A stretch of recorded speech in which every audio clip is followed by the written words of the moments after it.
Hey, hello, this is Professor Game, where we interview successful practitioners of games, gamification, and game thinking who bring us the best of their experiences to get ideas, insights, and inspiration to help us in the process of getting students to learn what we teach.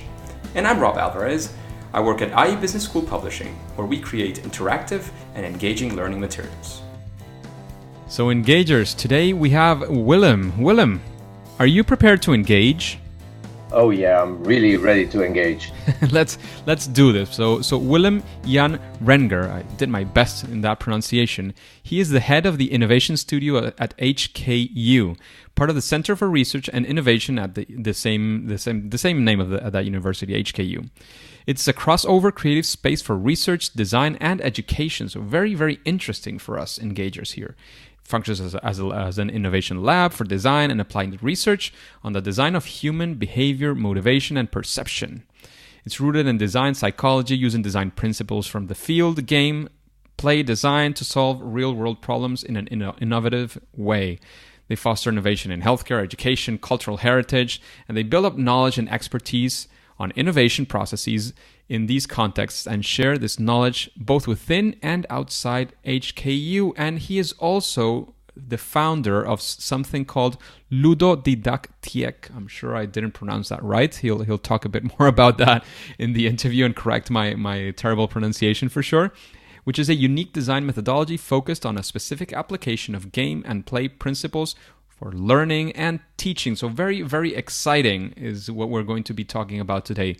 So Willem, let's dive right into the first thing that we like to know about our guests. And that's, what does a usual day with you look like, or a usual week if your days are completely different in that sense? Well, I think you nail it if you say let's look at a week instead of a day, because one of the perks of my job is that no day is the same. So let's look at it from a week basis. There are a couple of regular patterns emerging. So I am still engaged in education, which means I'm supervising a number of master students. And we do this in a sort of coaching role. So I have flexible dates set with them to talk them through their master's program. And in a way, this master's program, which is called Crossover Creativity, aims to train game changers. And we try to teach them to apply, let's say, creativity and design principles and design patterns in areas that are not familiarly used to dealing with design. And this can be healthcare, this can be smart cities, this can be social innovation. It's a wide range of topics because the students bring their own subjects, their own fascinations to the course. So as a team of teachers and trainers, we have to accommodate for a wide range of subjects. So that's a regular part of my week. I'm also involved in some educational innovation in our own institution. So currently I'm involved in a new minor program, and we're also developing a new bachelor's program. So I might have a slot or two in the week to deal with that. I'm currently engaged in a European project, which falls under the Horizon 2020 program. And this is on citizen engagement, which seems way off of the other aspects of your introduction. But in that project, we try to bring the notions of design of behavior and design of motivation to the field of, let's say, urban renewal and energy transition. And we try to create and develop new methodologies to engage citizens in energy transition, which is a very exciting project, a very complex project as well. There are 43 partners involved, and we have to bring our methodology to Utrecht as a city, but also Nice and Göteborg, and a ring of second cities around that. Amongst them are Vasa and a city in Romania and a city in Greece. So that's very exciting as well. So I would spend some time on that project throughout any week. And then I'm running as a head of Innovation Studio, running the studio as well. So one day I would try and be fully present in the studio and deal with my excellent team members. I got game designers, a programmer, a senior artist, and then there would be a number of interns from inside HKU that are sitting there and work as well. They would be focusing on applied game design in all shapes and forms. And I think at least half a day or a day a week I would focus on ludodidactiek, as we pronounce it in Dutch. We haven't found a proper English translation yet. So since we are primarily focused on activities within the Netherlands, we stay for the Dutch terminology for now. But we are planning to make probably a translation of the book we wrote about it. And then we have to deal with an English version of the term.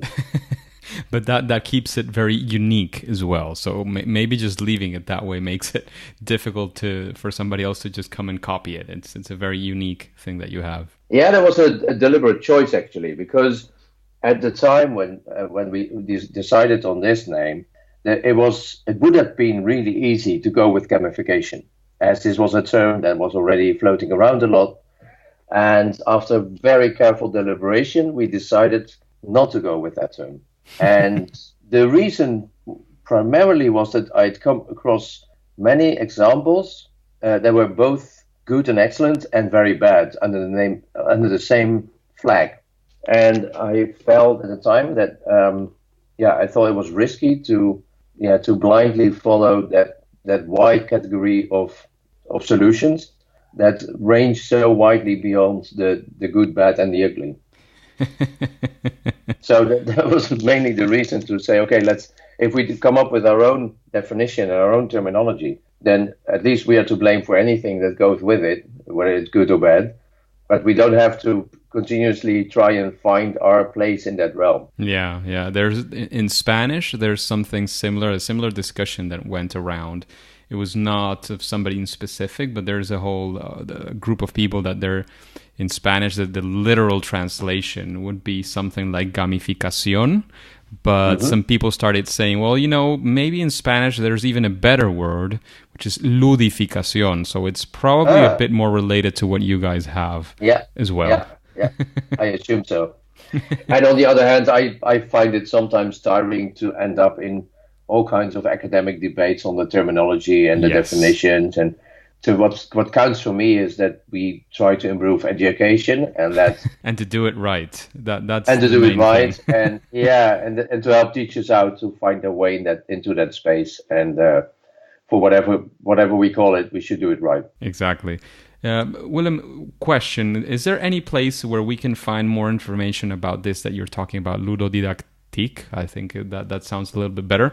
Yeah. In English especially, because we probably have some people that speak Dutch in the audience, but not everybody for sure. No, as I said, that is one of the weaknesses at the moment, is that we have focused so much on the Dutch context and the Dutch market, since that was our initial pool and our initial focus. So I'm afraid at the moment we are poorly documented in the English language. That's okay. That's a good thing that you're here, so that you can also spread your word through another of your many channels. Because I've seen you have many talks. You're going to be in Gamification Europe in Amsterdam very soon as well. So that will be many other routes that will be coming in for you to spread that message of ludodidactiek, for sure. Yeah. But Willem, the next question that I want to make you is a question we like to make to every one of our guests, because in the audience you'll find people who have maybe been doing this for years, some people who are testing out the water, some people who are standing on the fences and taking a look at what this looks like.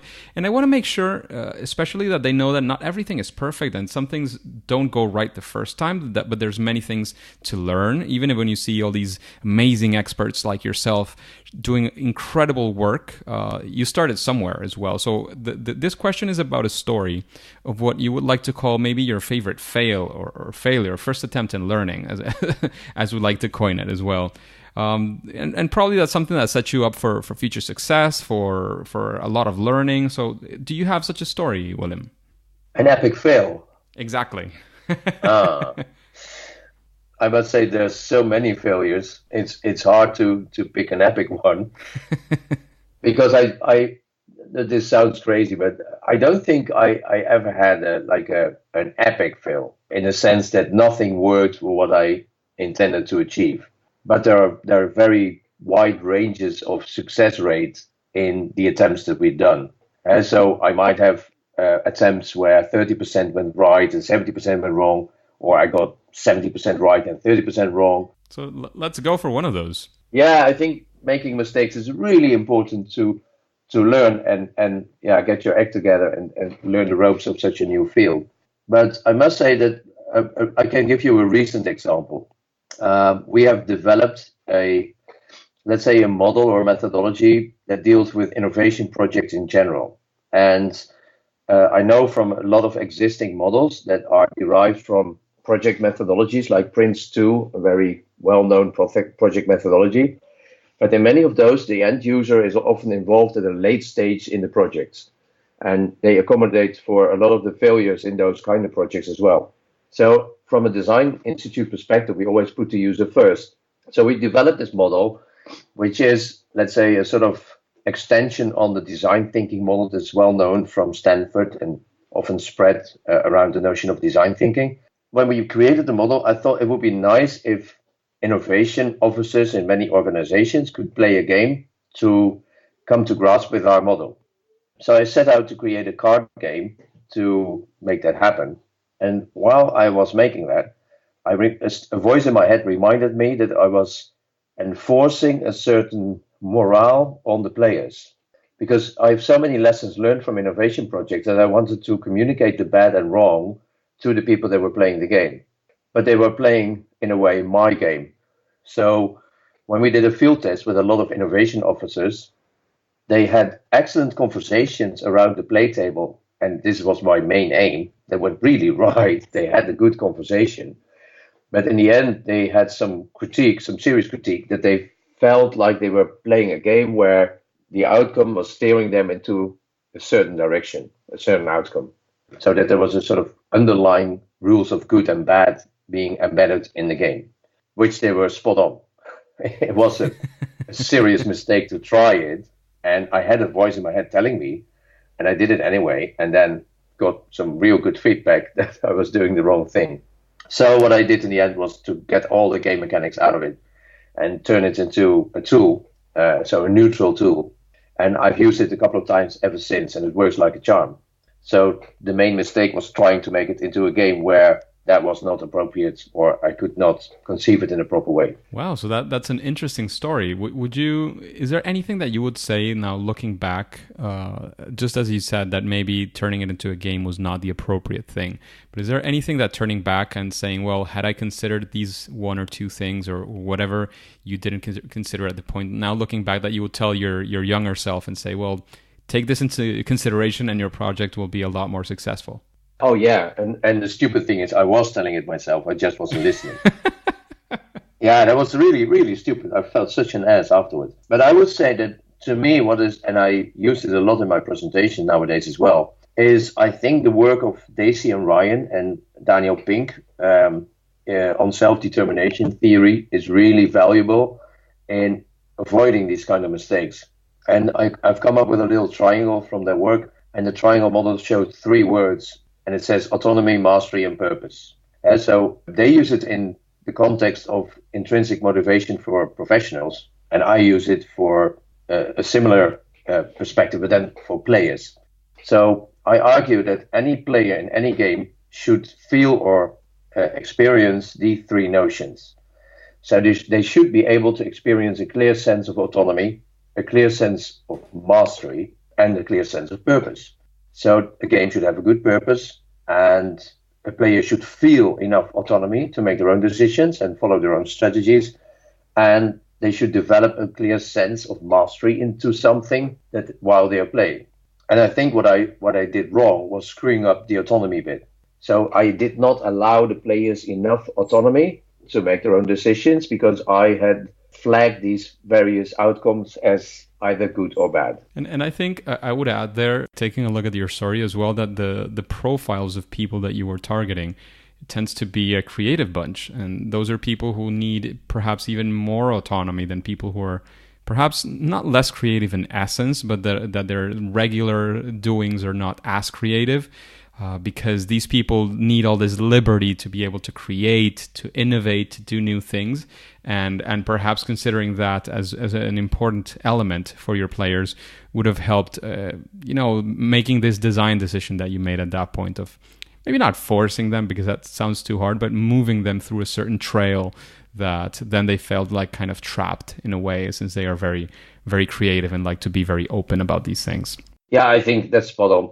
And now, in additional to that point, I think I violated their professionalism as well, because sometimes they said I've got other methodologies that also worked really well in this context and in this situation, and I couldn't argue with that. So I after this experience, I became more humble. So instead of presenting it as the model, I now present it as a model or a strategy. So I took the arrogance out of it as well, which was unintentional. But I noticed from the feedback, I thought, I created a tunnel where I should have created a field. So that was a very painful but very good learning experience. So taking a spin on that perspective, what would you say is a story of an interesting challenge that you faced and actually solved using ludodidactiek or gamification or whatever we want to call it for today? Mm-hmm. Well, this, again, I like to take a recent example, because I think the most recent ones are where there's a culmination of so many failures and successes in the past. And over the summer period, I created a game. No, is it a game? A sort of game together with a young designer. But this was one of the most challenging things I've ever taken on. It was based on the work of a professor in the Netherlands. Her name is Christa Anbeek, and she is a theologist. And in her life, she has encountered some very serious setbacks. And this has led her to research in her own field of theology and humanism, what a person should make in their lives in suffering from these life-changing events. And she was writing a book on this, and then while writing that book, she sort of stumbled upon a methodology to guide groups of 5 to 8 people in a conversation on these life-changing events. And translated into English, she calls these contrast experiences. So she had created a sort of manual, a guideline for 8 conversations taking 2.5 hours with a group of people between 5 and 8. And each conversation had a different theme and different underlying questions that guide the people into a sort of area of wisdom. And she had worked a lot with this manual, and it worked like a charm. But it needed her as a supervisor to make sure these conversations had safety and quality. And I got into touch with her, and she approached me and said, well, could you turn this into more like a game? And my first response was no, because I had the recent experience I just mentioned on a sort of protocolized idea that did so not work with play and game. So my firm response was, no, this cannot be done because. But after, I think, a 2-hour highly inspiring conversation with her, I changed my mind. Because in that conversation, she said, could you not make it into a format where I'm not needed? So actually, she asked to be designed out of the format. And that really got me going. I thought, wow, that's a new design challenge. And that's always interesting. Yeah, I was so keyed up to work on this because it was on such a almost esoteric subject, requiring a lot of soft skills and for very fragile target groups. And I thought it was really important. And I'd read a bit about her work and I was really impressed with her work. So we sat down to try and create a safe conversation environment without her presence and get all the participants involved in moderation without overburdening their brains with moderation, because then they could not participate. And in the end, we came up with a clever design to do that, using a couple of cards and a bit of a manual. And now the format is done. It's going to press, and we've tested it a number of times. And it's so intriguing to see it work, because if it starts out, if I would run a camera and sort of tell you what I would see on video, you would see 5 to 8 people that prepare themselves to play a game. They read a manual, and they give each other a number of cards, and they look at them and they discuss the rules a bit, and then they start talking. And then within 15 minutes, you see a group of highly focused people listening to another person that's talking. And yeah, it works. And We didn't touch the original, let's say, protocol. We made it part of the game proceedings, but I didn't try to do anything about that bit, but to regulate the moderation, let's say, in a group of people. So it becomes a self-moderated expert group in a way. Wow, that sounds super interesting, and I can only think of massive applications to that methodology for other things. I clearly remember a conversation I was having. I think it was Karen Sikkema, a past guest you probably know also from the Netherlands. Yeah. And she was talking about, there was a question about escape rooms and how to build them in higher education. And one of her ideas was to actually get the students to build it. And we were talking about the importance of the person who is facilitating the session for that, because you say, well, you don't have weight on the design perspective, but you have weight on the facilitation end of this. So maybe it could be interesting to see how possible it is, because maybe it's not, to lead this into other fields as well. It could be a very interesting application. Yeah, well, I'm certainly looking into this, and we made sure to get a good copyright sign on the printer's material, because I do think that we can reuse or re-engineer this in different contexts. And what was really nice, we had one playtest with young people that had a history in drug abuse, and they were clean for 2 to 3 years. And we discussed with them their contrast experiences, and I can tell you they were really severe. That was a very difficult playtest to sit in. And then I asked them in the end to compare their experiences now with, let's say, group therapy that most of them had gone through. And they all commented on the difference in having, let's say, a sort of godlike expert being present and moderating a session, compared to this variant where they were just among themselves. They didn't feel there was this omnipresence of an expert. Yeah, and the person who also has power over you in a way, because if it's a class, you have a professor, and the professor has your grades and all. I mean, there's all of these power dynamics that even if we, as professors, try to avoid it, it's still going to be there playing its role. Yeah, exactly. And then there's an interesting takeaway I learned from this exercise, and I'd like to share this with everybody listening. The moment you can call them the engagers. That's our name for the audience. Well, I would say to the engagers, what I noticed from this exercise is the moment you start, let's say, a play exercise where people commit to it voluntarily, as we know is vital to this kind of activity, and you engage them with, let's say, cards or a board and a manual, and they start reading the manual, you introduce on the table a hidden voice of authority, and the voice of authority is in the manual. You do as the manual tells you. If the manual says give everybody a green card, you just do it. And so part of getting, let's say, trying to get rid of the speaker on the table leading it, we introduced a new sort of head on the table, but it was on paper. It was the voice of the manual telling them how to get started and how to change roles and how to go through the whole exercise. And it really is a voice of authority. It's not like if you introduce a manual that the whole group says, yeah, but that's only his voice. Why would we believe him or her? And there's no questioning. There can be discussion on the rules. Well, what do they mean, or how should we interpret this? But it's hardly ever that people start sort of discussing whether what's in there is a valid proposition to start a game. There's a beautiful thing happening there as well, which is that the rules are not judging you. The rules are not a human being thinking about what you look like or whatever, and our own minds are not evaluating whether this person is evaluating me or not. And all this dynamic that goes on in people's minds, it's not there. The rules are just there, and they're written, and that's it. Sort of neutral force, It's a sort of, it comes out of the blue and you just follow it and see what happens. And I think that was to me, that was a very powerful moment that I thought, geez, you could do so much just by the embedded voice of authority that's in instructions. So even if you write a role card for somebody, say, now you're a merchant and you're in 16th century and you've got this amount of money and now you can do this. It is the voice of authority, but it's just written down, and somehow it doesn't give the same conflict of power that you have with teenagers and a teacher, or with a trainer and professionals, or as you say, all these power dynamics are so concurrent if humans do that to each other. Indeed.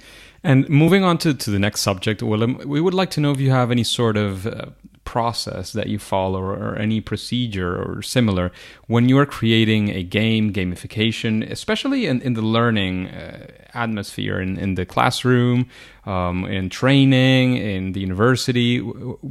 If you have a process, what does that process look like in a brief sense? Well, for this particular process, we created a tool, and it's called the Playful Design Canvas. And to me, it contains all the regular elements that I use or go through in steps to come up with a design. And one of the first things, it depends a bit on whether I do it myself or when I do it with teachers or with teachers. Because if I do it with new teachers that are not familiar with it, you get into a sort of teaching role, or so there's a learning curve in it. If I do it myself, I can take shortcuts and crisscross through the methodology to get my acts together. But one of the first things I do is I call this déjà vu, which is a pun on, let's say, the classical notion of déjà vu that most people have experienced in their lives. But déjà vu means that I try to picture the desired situation I want to achieve through my design. And I do this visually. I try to create a visual movie in my head of the pupils doing what I want them to do in terms of behaviors, learning behaviors. And at the same time, I make a list or make notes of things I do not want to see them do. So if I have groups of 5, I do not want one of them to feel left out or not vital to the proceedings or bored or waiting. And so I make these 2 lists or 2 images of things I want to see and things I do not want to occur. And they are part of my to-do list when I start designing. And then when I have sort of got a sort of initial sense of that, I go back to the learning goals, and I try to find a context in which those learning goals could be transformed into, let's say, attractive play aims. Because often the learning goals are the problem because they are boring or they lack purpose for a 14-year-old.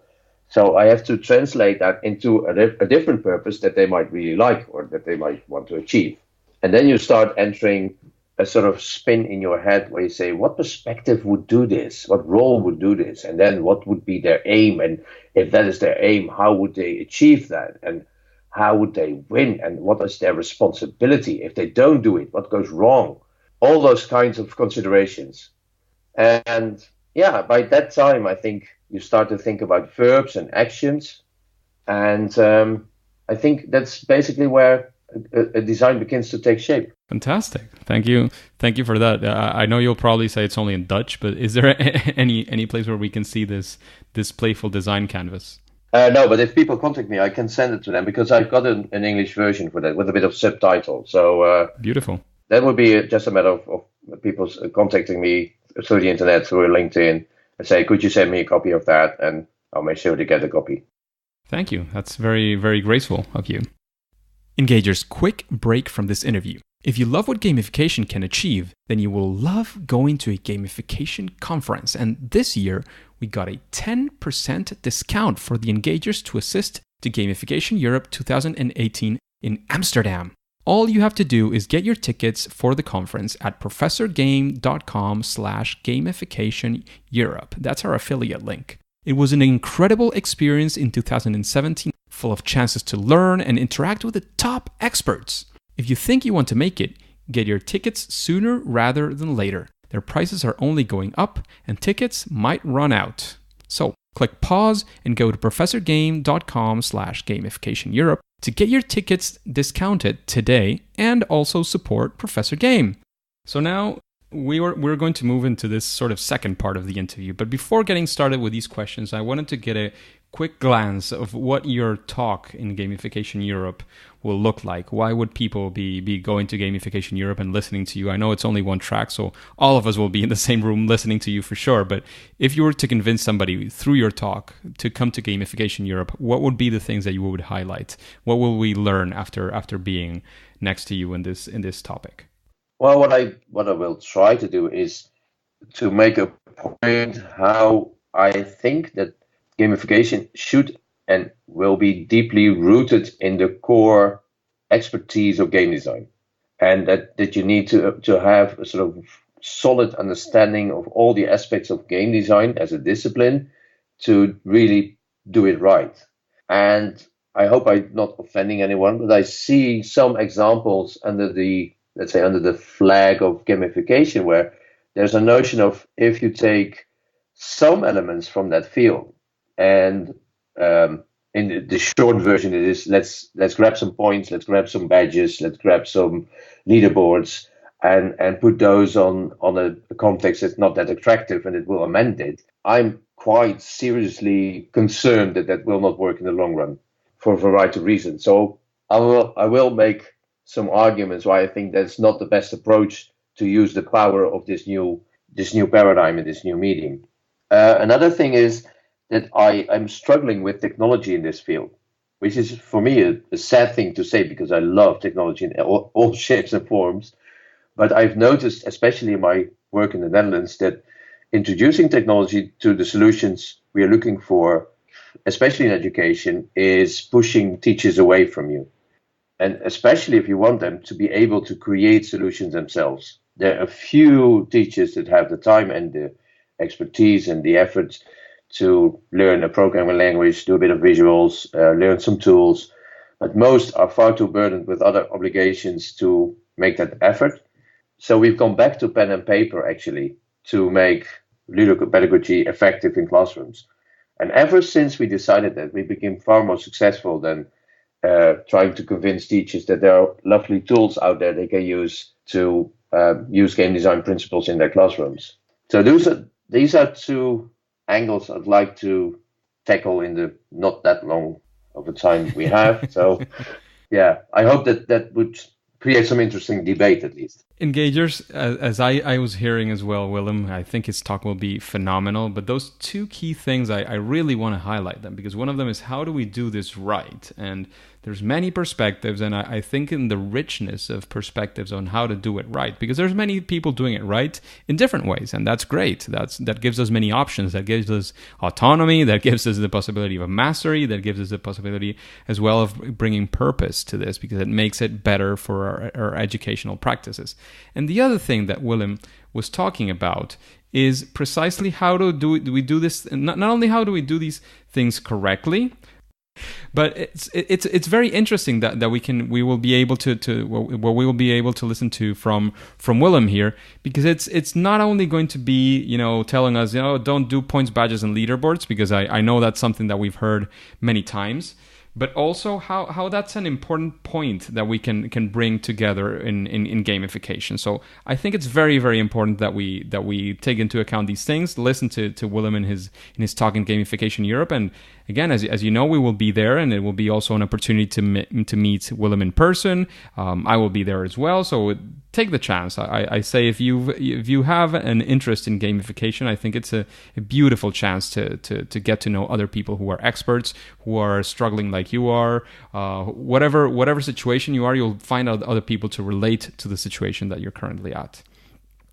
And in that sense, Willem, I would like to know, because I'm guessing that from the things we've spoken, maybe it's something that we've already talked about, but is there anything that you would say is a best practice in gamification and in game design and all these things when you want to implement it in the classroom? Whoa. So, something that maybe improves a design in general.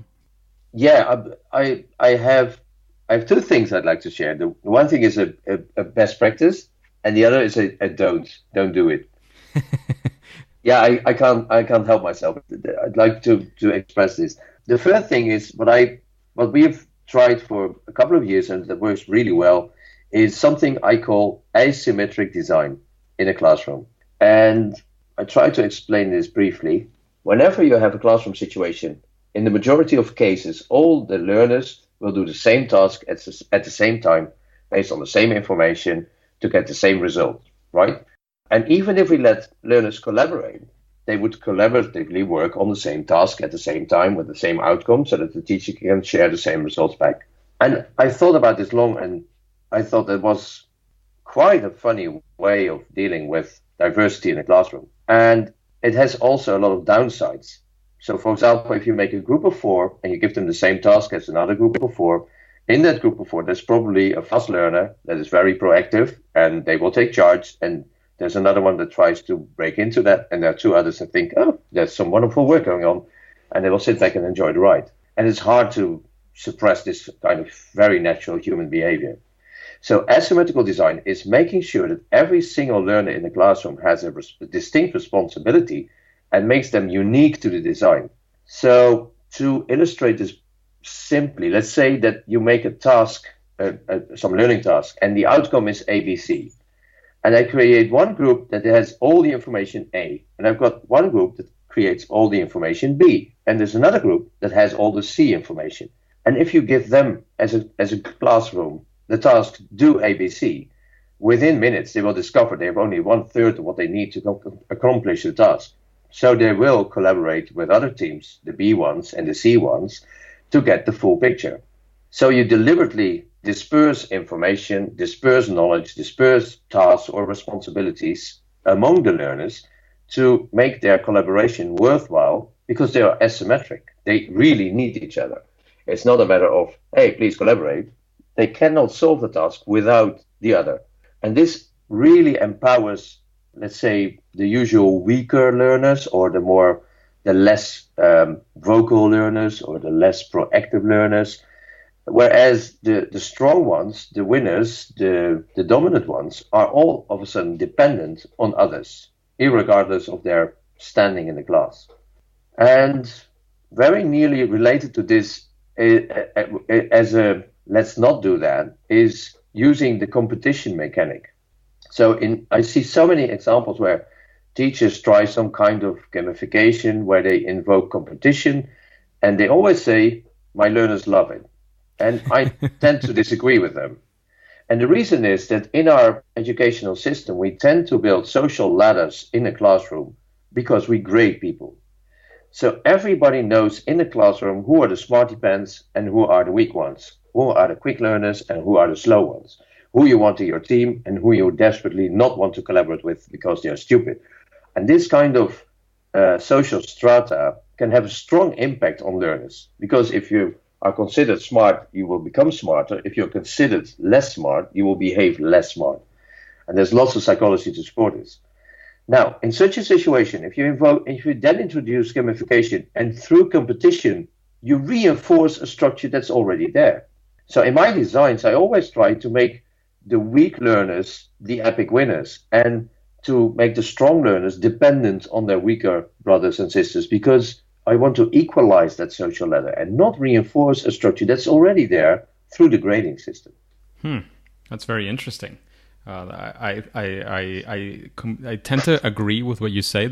I do think that there's some subtle applications to competition, especially, and I like to focus on this very much, especially when it is not related to grades. I mean, there's instances in which I've seen competition work very well, especially I teach at a business school, so students tend to be already quite a bit competitive, and and I'm quoting here, enjoy competition in general. There's instances when there's not so much at stake, or absolutely nothing at stake, actually, where you can say there's a competition that can be exciting and to get them into the whole thing. There's not too many instances of that, but that's something that is possible and that I've seen happening, I have to say. Oh no, but I fully agree. I wouldn't say that you should never do it. I would just say be careful when you do it, because exactly. It seems to be an automatic reflex for teachers. That the many I've come across that we train from let's say 0 to ludopedagogy, that the first thing they try and explore is to use competition. And why gamification is competition, and it's certainly not. Exactly, it's certainly not, and it should be handled with care. And if you let teams compete with each other, it's less vulnerable for the effects I just mentioned than take individuals against each other. The quizzes and that's where things like leaderboards can work for you, but they also can work against you. And we should handle them with care. Indeed. And in that sense, taking a spin on this topic, what would you say is your favorite game? Whoa. I think I have a very strong sweet spot for Minecraft. for a variety of reasons. But I hold that one as a very unique piece of work. And then closely second might be Zelda on the Switch, which is an astounding piece of design. So these are two clear favorites. But whatever game I'm currently playing is always, for some time being, my utmost favorite. So and they don't seem to have leaderboards, as far as I can remember. no, but that also has to do with my personal style of play. I mean, I have got some friends that are frantic about leaderboards and winning, but I'm more kind of an explorer, simulator kind of guy. So there's so many players, so many styles. Exactly. Yeah. Willem, is there anybody that you would like to listen to in an interview like this one, in this podcast, in Professor Game? Ooh, that is a good question. Oh, there's so many. It depends whether they're willing to come to your podcast. I mean, somebody once mentioned Miyamoto of Nintendo, so feel free to say whatever you feel is right. But of course, if it's somebody down to earth that will probably be in the podcast, that's amazing as well. Well, I must say that I would like to hear Jane McGonigal. I know her work from the early days of the Game Developers Conference, and she was into alternate reality games, and she's done some really interesting stuff in the past. And I lost track of her current progression, and I'm very curious what she would be working on now. And I'd like to hear Miguel Sicard, who did some really nice work on play and also a bit more reflective on play and play design. There's so many. Miyamoto would be excellent, of course. It would be definitely phenomenal. But is there you mentioned Jane, and she has a couple of books. I don't know if Miguel has also books, but is there any book, if you had to say one book that you would recommend, which book would it be, and maybe a quick why? I don't know. These are harsh questions. There's always this is the hard side of the questions, right? I know, because there's always the weak answer. Oh, there's so many, but I have difficulty deciding to see why I would recommend a particular book. I know that there's one book that has done a lot in shaping my ideas on, let's say, game and play design, and it is a book by an American professor, and also he was one of the early thinkers I came across when I was setting out my ludopedagogy approach, and his name is David Sheffer, and he wrote a book, and I keep forgetting the exact title because it's quite long, and it is something like How Computer Games Can Teach Our Children to Learn, and then some mix of these words. So we'll put it in the show notes. So worry not, Willem. I have to look it up. But in that book, he did some astounding stuff that really stuck with my brain in to think about education. One of the things in that book is he made a distinction between little games and big games. So he said, if you design something playful, you not only design the product itself, the game itself, but design the context in which it has to be successful. There are two layers of design. And I still think that is a brilliant thought, because so many times I've seen a game fail in classrooms or fail in hospitals or fail in other contexts because all the focus was on the game itself and not the context in which it had to perform. So that was a really important lesson I took from that book. And he did some other work. He introduced me to a terminology called epistemic framing, which I thought was highly scientific in its terminology. But he used that term to describe the professional frames that somebody has in any profession, the knowledge, the skill, the attitudes, but also the values, the pride, the real feelings of joy accompanying a certain role, a certain profession. He did a lot of work on engineering games for children to get them into engineering. And this whole notion of these epistemic frames seriously got to me. And we still use it with our students and our teachers that we train today to shape their ideas when they make role-playing games or games that relate to certain professionals or professional roles in reality. That's fantastic. Thank you very much for that recommendation. Again, we'll have the specific link in the show notes, so you can go to professorgame.com and type in Willem, that's Willem, and you will be able to find this episode and take a look at the show notes as well. However, Willem, we seem to have run out of time. I could spend all day, and in this case all night,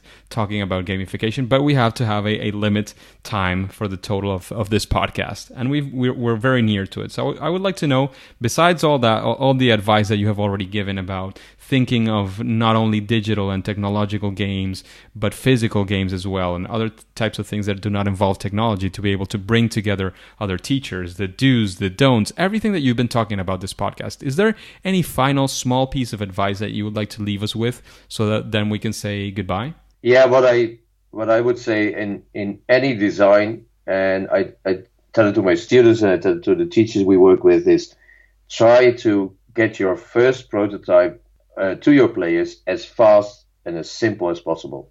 I see lots of people try to work too long on their initial idea and to start polishing it and make it more beautiful before they do their first test. And there's so much you have to throw away after your first test, because humans are insane animals and they never behave the way you expect them to. So yeah, the faster you get your rough stuff on the table and let them play and tear it apart and build it again, the better. And then do 4 or 5 iterations and then start polishing and beautifying it, and you'll be home and dry. And still I have to secure myself. I don't polish it too much before I bring it to a table, because you have to throw things away, and you know it. And it's such a waste of resources if you spend too much time on your first round. And that will be my most important lesson to anybody. Definitely, and that's a fantastic lesson to be with. So finally, Willem, you mentioned that we could contact you some way to ask you for the dashboard, not the playful design canvas. So yeah. Where can we find you? Can we find you on Twitter, on LinkedIn? Where can we find you? Can you give us some final links, and then we'll say goodbye? Yeah, sure. You can find me on Twitter, and unfortunately I took a very silly Twitter handle because it's my first name, but that's spelled the other way around. So it's NAG_MELLIW, Naimelil. It's my first name, but then written the other way around. You can find me under my name, Jan-Renger, at LinkedIn, or you can go to the hku.nl website, and you should find a section called ludodidactiek, where you can find more pointers, also to the book if you can read Dutch.